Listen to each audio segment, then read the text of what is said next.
चौथे पैर के सहारे कैसे भी वह घिसट रहा था। गाय भी थरथर कांप रही थी, उसके शरीर से भी रक्त टपक रहा था।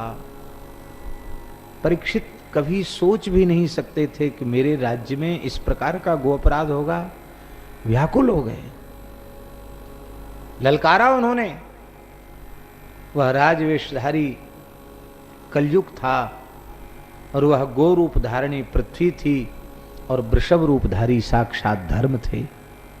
उनके संवाद को सुना और परीक्षित ने जान लिया ये सामान्य गाय बैल नहीं है, ये साक्षात धर्म है और ये साक्षात पृथ्वी है। आश्वासन दिया, अब आपको दुख नहीं रहेगा।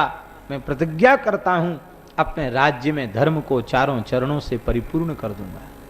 और ऐसा ही किया परीक्षित ने। राजवेशधारी कलयुग को फटकार लगाई। ये राजवेशधारी इसलिए हुआ मानो इसने बताया कि जब हमारा शासन काल आएगा तो दूसरे लोग गो अपराध नहीं, शासक लोग ही गो अपराध करेंगे। और बात बिल्कुल स्पष्ट है, खुली हुई है। शासन की सह पर ही गोवध हो रहा है।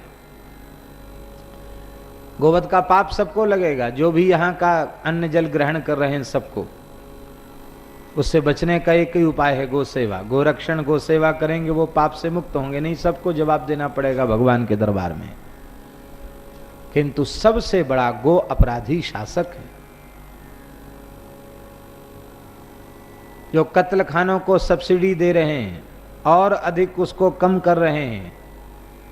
और इतना ही नहीं, नए नए लाइसेंस दे रहे हैं यांत्रिक कत्ल खानों के लिए। वे सब गोवधिक हैं, हत्यारे हैं।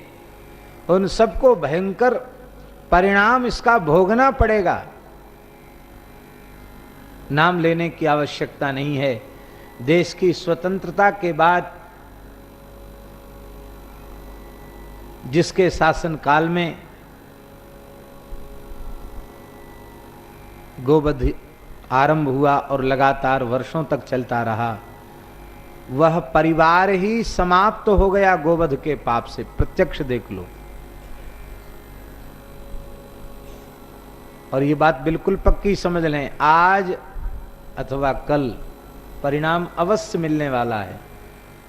ये जितने लाइसेंस देने वाले लोग हैं, चाहे वे अधिकारी हों और वे चाहे नेता, अभिनेता, मुख्यमंत्री, प्रधानमंत्री, राष्ट्रपति, कोई भी क्यों न बने रहें, यदि उनकी लेखनी से कत्ल खानों की स्वीकृति हो रही है तो अकेले नहीं, उनको अपने कुटुंब खानदान के सहित अनंत काल तक नरकों की यातना भोगनी पड़ेगी। मरने के बाद कोई राष्ट्रपति, प्रधानमंत्री नहीं है, कोई मुख्यमंत्री नहीं है।